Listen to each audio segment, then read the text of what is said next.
The headlines tonight: NATO annulled after delegate swallows treaty. I'm so sorry, yells exploding cleaner. And bearded cleric in oily chin insertion. Those are the headlines. God, I wish they weren't.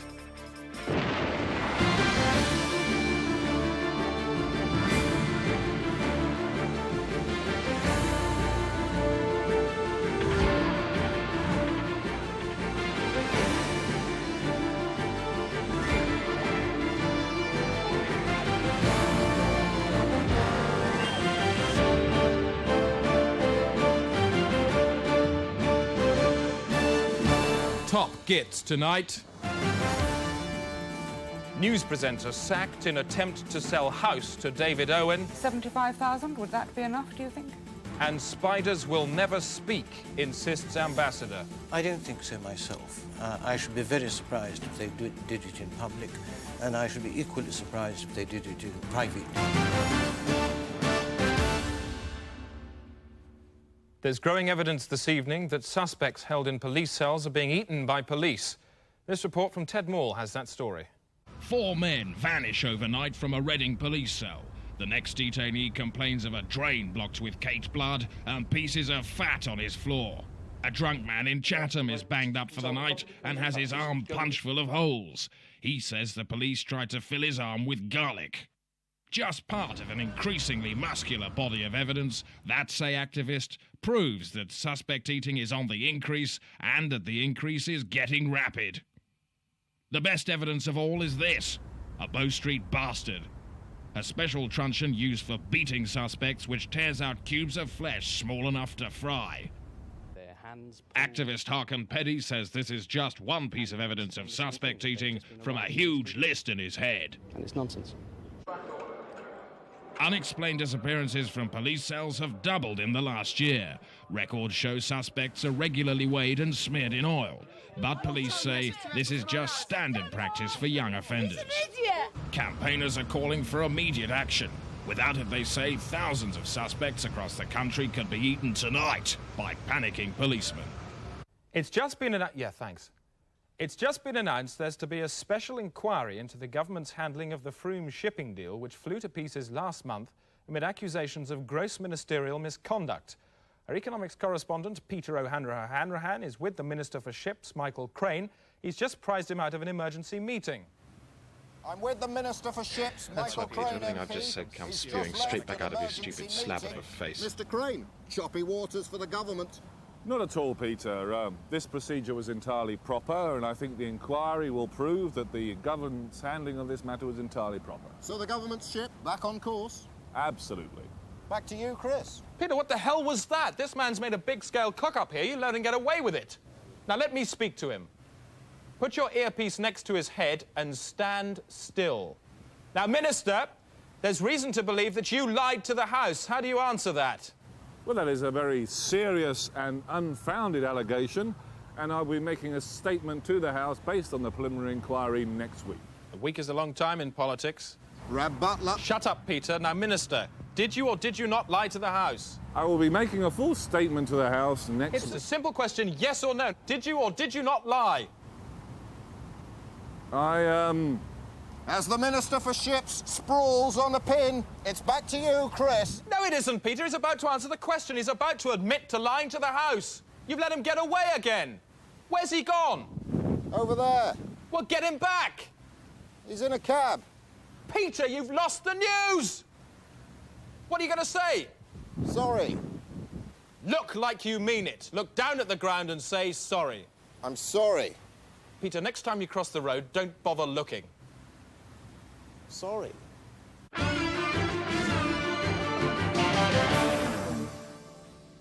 Travel now from Valerie Sinatra in her pod a mile above the centre of Great Britain. Valerie, talk me some road. Well, you're gagging for it, Chris, so here goes. Yeah. The M4 between Reading and London is still solid. That's due to the lorry driver having shed his skin across 3 lanes, so watch out for oily patches there. The M40 southbound still slow due to that earlier large accident. Police reckon they should have finished bagging and labelling everything by about midnight. Meanwhile, mobile vehicle crushers are in operation in Cardiff on red line routes. So if you're illegally parked there, they will crush your car to the size of a Satsuma and simply hand it back to you. I love Satsumas. Well, so do I, Chris, but I don't think I'd like to drive one. Yeah, but I bet if you did, you'd do it really well. Finally, a look at the capital, which is London. Worse than ever tonight, I'm afraid. Lots of cars on Oxford Street being slowed down by their own lights. So I'm afraid your fast, speedy sports car, no use to you at all tonight, Chris. Thanks very much indeed, Valerie, and I'm sure Alan will agree she certainly is one for a fast car. She certainly is. I prefer something a little bit more comfortable myself. Ah, well, with me, Alan, it's comfort and speed every time. Well, a fast car's a safe car. Of course, in the States, we drive a whole lot slower than you guys. Actually, I think statistically, slower cars are actually more dangerous. Yeah, but you can't be saying we should get rid of the speed limits. No. That's what Nothing to do with Now the sport with Alan Partridge. Thanks, Chris. And it's a special desk of sport this week as we look forward to all the sporting action that will take place in this year's 1994 World Cup finals in America in Alan Partridge's World Cup Countdown to 94. Goal! Yes, yes, yes, yes, yes, yes, yes, yes! That was a goal! Goal! Striker! Eat that! And another! Bing bang, stick it in. Thank you and good night. Swat! That was liquid football. Shit! Did you see that? He must have a foot like a traction engine. Goal! Well, it's going to be 3 weeks of non-stop action, and to help us along and add a little bit of colour and fun to the proceedings, I've got with me a soccer meter. What's that, Alan? Well, I'll tell you, it's very simple. It's to explain the group system. Now, first of all these long arms here, these long signposts, are the venues where the matches will be played. Dallas, San Francisco, Los Angeles, and so on. If you look at me from above, you can see that these are the group. This is the group system. It's 14 groups: A, B, C, D, E, F, G, H, I, J, K, L, M, N, and there are 4 rounds. There's round 1, the red round, yellow round, blue round, red round again. That's my colour coding, not FIFA's. You won't find that with FIFA, just with me. So that's the basis of it, and as you can see, they get progressively fewer towards the centre, the ultimate goal being the World Cup. All right, let's take an example. OK, round 1 is Pasadena. Let's say it takes place in Pasadena, between Chile and Paraguay, something like that. OK, and then we're through to round 2, which is, let's say it's San Francisco. We've not got much time here. San Francisco, and that goes through to Orlando. So let's take it round to Orlando there. Let's move those out of the way. Where's San Francisco? Right, just going to find San Francisco. Where is it? There it is, right. So San Francisco have played Orlando, and then we're through to round 3, Los Angeles. It's not written. It's not written on that side. It should be, but it's blooming not. And then it's whoever wins that. Then we're through to the final and the World Cup. Who's that going to be? Goal! The proof is in the pudding, and the pudding in this case is a football. Booth, eat my goal. The goalie has got football pie all over his shirt. I'm Alan Partridge, and that will be my World Cup 94. You can come too. Join me. Thanks, Alan. More sport from you later. Absolutely, Chris. With a bit of luck, we'll have Sandy Lyle on the line. America now. Oh. If you have a baby in the States, you may well be in for a bit of a surprise when they yank it out. Barbara Wintergreen reports. San Spirito, California, where Americans keen to brew but too busy to breed pay for a prosthetic pregnancy. This is a natus, a plastic disc implanted inside the womb which expands to give the sensation of labor without being sentenced to children. And there she is. Can you see her at the top there? There she is. Say hello. That's lovely. The cervical substitute is the Formica brainchild of doctors Bill McVitie and Mortimer Marcus. Isn't that extraordinary? Starts out like that, it ends up like that. Isn't that nice? Within the woman's body.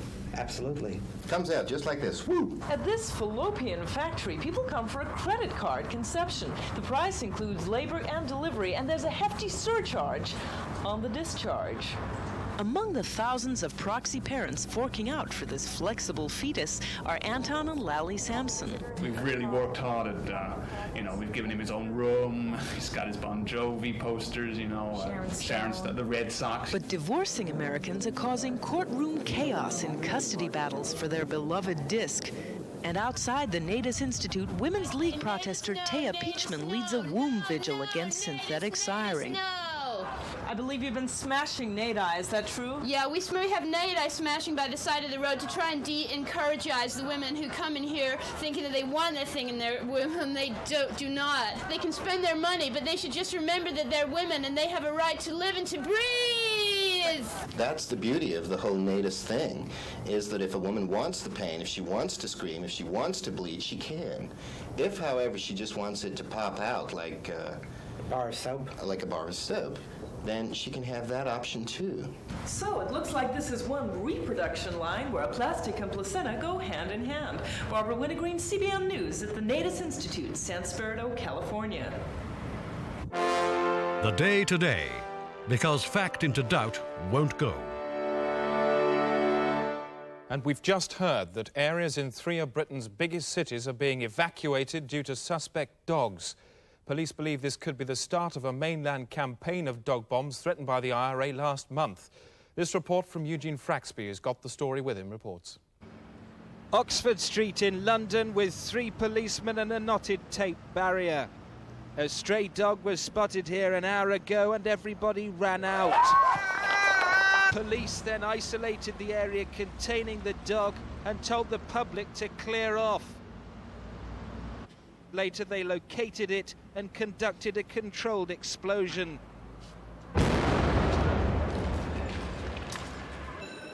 But as the remains were being taken for laboratory tests, a second dog ran out from the crowd. It could have been a bomb. The police had no choice. It was over in seconds.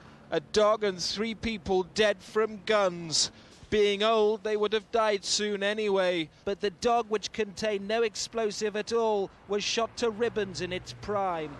By 6 o'clock this evening, a monument had been built, marking the end, perhaps, of the relationship between man and dog, which today went from this to this.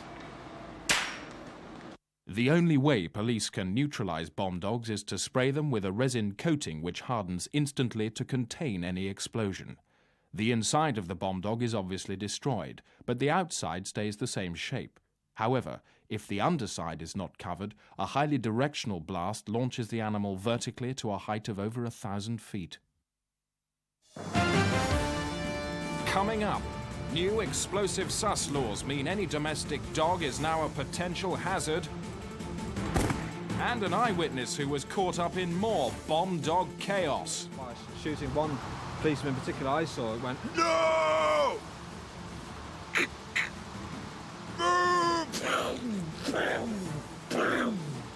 one guy, I don't know whether he was involved or not, was running away. It went, and then he caught him one more time between the eyes. It was horrible. It went,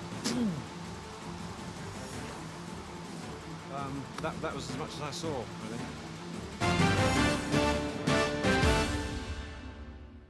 7 more dogs have gone off in the last 10 minutes. Eugene Fraxby. The 4 hounds exploded in central London without warning, all within yards of government buildings. The Prime Minister put on a brave face, but for many like Tory whip Peter Goodright, the time for calm words is over. An absolute fucking disgrace. These inhuman, sit-for-sales cocksuckers have no place here. In my considered opinion, they are cunts.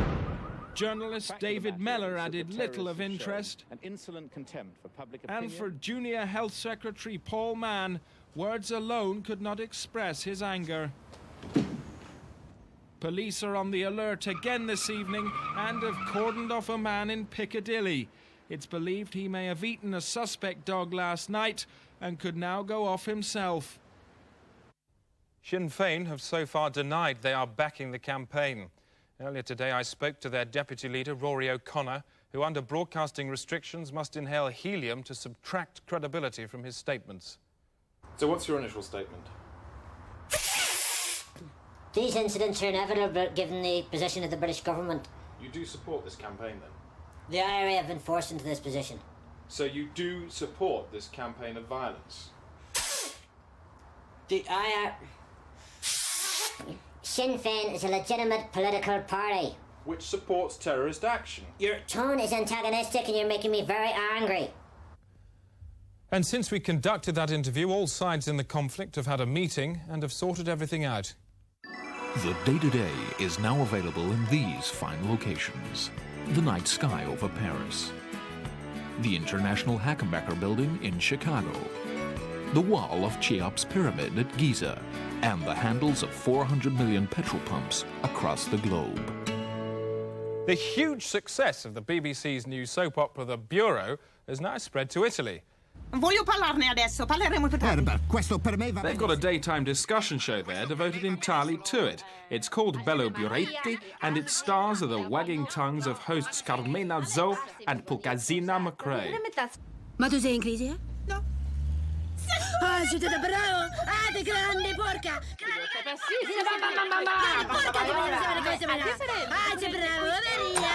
Más diferente. Genati es muy masculino. Ultimación de la masculino. Non un spettacolo di burattini sul lungomare a Margate. So much for the Euro Bureau. Meanwhile, back here in Britain, a nation holds its breath tonight for the 2000th edition. Burro.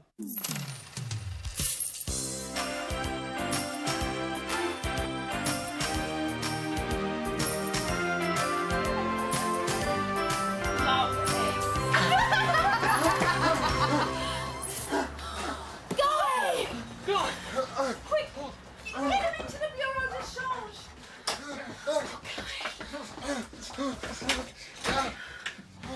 What happened? Who did this to you? I don't know, I didn't see. I'll get him. I'll get these evildoers. No, Alex, violence solves nothing. Why did they do this to me? Just because I'm gay. I'm gay. I'm gay. What? It's Guy, Mr. Hennity. He's been attacked. Yeah, I know. What did you say? I said I'm gay. You're fired. What? I'm warning you, Jack Kennedy. If Guy goes, we all go. Yeah? Yeah. Yeah. Go on then, walk. The lot of you, walk. I've got people queuing up to work inside this Bureau de Change. Right. Right. I'm going. Me too. I don't even work here. Yeah, go on, you go and all. But just you remember what you said. Maria! Maria!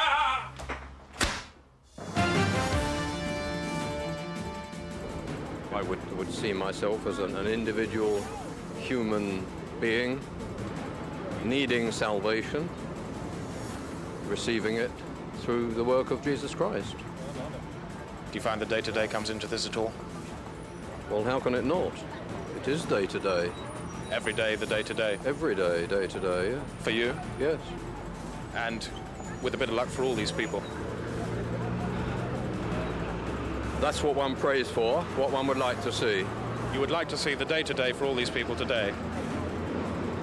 If your prayer was answered? That they should each enter into an experience of personal salvation. Which would include the day-to-day? Well, how could it not? I don't know what kind of salvation you could be talking about that wouldn't include the day-to-day.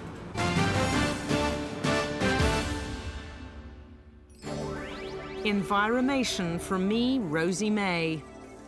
An international ban on the hunting of waves has finally been introduced. Waves have been used for centuries to pull cars in small countries, but are now facing extinction. over 1 million specially farmed waves are to be released into the wild this winter. Man has finally harnessed the cooling power of worms to drive a fridge. The worms inhabit an internal piping system cooling everything as they go. Cramming in more worms lowers the temperature. Worms. I'm Rosie May. My milk is green. Come drink me. Tomorrow, the Home Office release a new series of videos designed to help young people with everyday problems.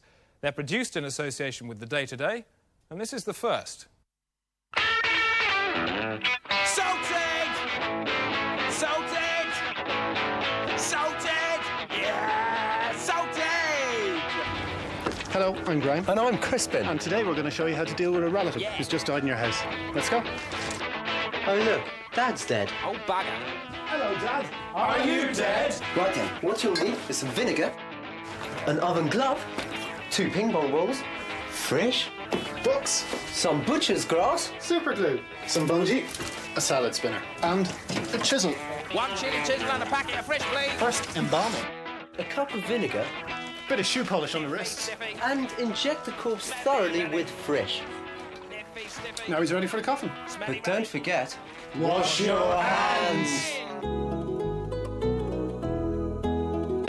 It's the end of your day as you... Now he's unburied, now he's not. Leave her up a nearby paving stone. Scotch on the name. Write the name on the stone, so people can see what's in the ground. And make way for the priest. For your bouquet, stick your chisel into your salad spinner. Plunge it into the mound. Flowers! Sorted! Unless, of course, you're a Muslim.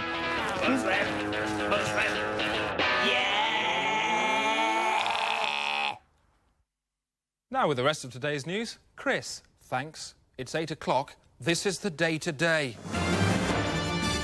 The main stories so far: the Libyan leader Colonel Gaddafi has plunged southern Europe into crisis by kidnapping Crete and towing it to a secret location off the Libyan coast. Crowds in Tripoli welcomed the news, a delighted Gaddafi waving like a girl. Libyan tugs stole Crete at 2 o'clock this morning. At first, the natives, aided by strong winds, were able to haul it halfway back. But then they lost grip, the island was towed to the North African coast and hidden under water. The Lincolnshire village of Fladney is tonight recovering from a gravity quake during which the Earth's pull was reversed for 7 minutes, sending everything not secured onto the ground over a mile into the air. The quake struck at 4:30 this afternoon. These pictures were taken by Paul Cork, who had his Polaroid with him when he fell up into the roof of a shed. This man survived by clinging onto a boot scraper. Others were not so lucky. I was playing football with my cousin just in the garden there, and he jumped up to catch the ball and just kept going. His cousin later rained back onto the ground along with 4,000 other villagers. The American space shuttle Endeavour 4 sets off tonight on its special stunt mission. Once in orbit, it will hurtle towards a NASA space ramp, fly off the end and leap over a line of 12 other shuttles. It will then return to Earth tomorrow afternoon at 3:30. It's time now for our resident humorist Brant, the physical cartoonist from the Daily Telegraph, to bloody the noses of the great and good. Mr. B, make us smile about the bad things in the world. This week, I've been looking east, where Chris Patton, like King Kong, has made a monkey of himself over Hong Kong.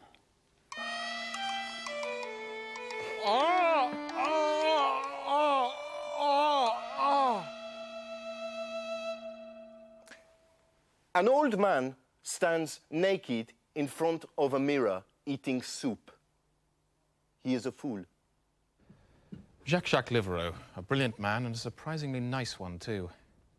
Now, it's easy to tell if somebody's dead, but how can you tell if you're dead?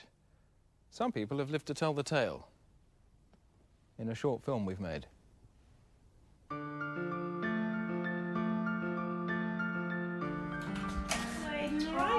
Lucy Turner Warwick is a boxing trainer in High Wycombe. She had a near-death experience when in a coma induced by a pupil. I learnt later that I had actually died. My heart stopped for I don't know, a few seconds. I could see a tunnel, and at the end of that tunnel, a very, very bright light. I was aware of a figure standing at the end where the light was. She led me into an open-plan office, and at the back there was this little separate office, and she beckoned me towards it, and on the door it said God. And there was a man, very nice, friendly man in a suit, grey hair, and I sat down and we chatted a bit. He was very jokey and jolly, and I remember he had a little sign behind his head that said, it was one of those, you know, you don't have to be mad to work here, but it helps, or something. So I thought, well, he's obviously got a sense of humour. Anyway, we talked, and then he pointed to another man in a suit with a beard and said, that's my son. And I looked back at God, and he laughed and said, it's a family firm, you know. And it was very, very friendly, but very boring. I'm afraid all of these people that talk of these out-of-body experiences are basically congenital liars. Chanticleer Gardsley is Professor of Psychosociology at University College London. He is a skeptic. We have a whole catalogue of examples of hospitals actually manufacturing out-of-body experiences whereby they attach patients to wires and actually lift them up towards the ceiling, therefore creating in the patient a feeling of literally lifting out of their bodies. In laboratory experiments, scientists artificially created near-death experiences in mice. They fired hungry mice against a wall with a specially calibrated gun. Food was placed on a shelf above the comatose mice. If they had a soul, it would leave the mouse's body, float upwards, and eat. The results showed that afterwards, the mice felt as if they had just eaten. More proof was provided by the out-of-body experience of Leslie Safrat. I could actually see myself coming out of my mouth as vomit, but it wasn't just as vomit, it was like as vomit in a dress, and then I woke up and I was a woman. I went into my experience as a man, but left it as a woman. Something definitely happened, but I don't know what. So how do you explain the case of Keith Phillips, who returned from his out-of-body experience as a woman? He didn't. But we filmed it, and there's an awful lot of evidence to show that that's the case. No, there isn't. Do you believe in God? Oh, yes. And I liked him. I like him. I love him, but I don't want to go and work for him. Not yet.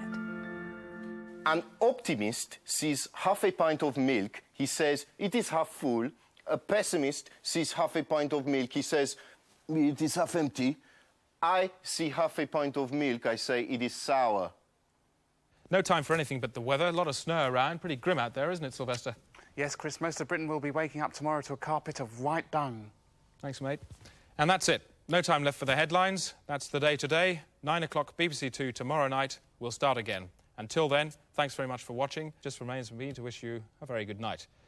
Join us again tomorrow night for a full resume of the day's events, the sport, the business, the weather, and the very latest changes in the world of politics. Same time, 9 o'clock tomorrow evening on BBC Two. That's the day today, keeping you abreast of the very latest changes in local, national and international news. Prepared to break the flow of the programme if necessary to accommodate footage of unfurling events. Often live packaged by field reporters on the hoof. Those who know that news is paramount and only the most recently hatched news egg has any currency at all. That's the day today. Its fittest, sharpest news programmes, full sport coverage, keeping you abreast of football matches.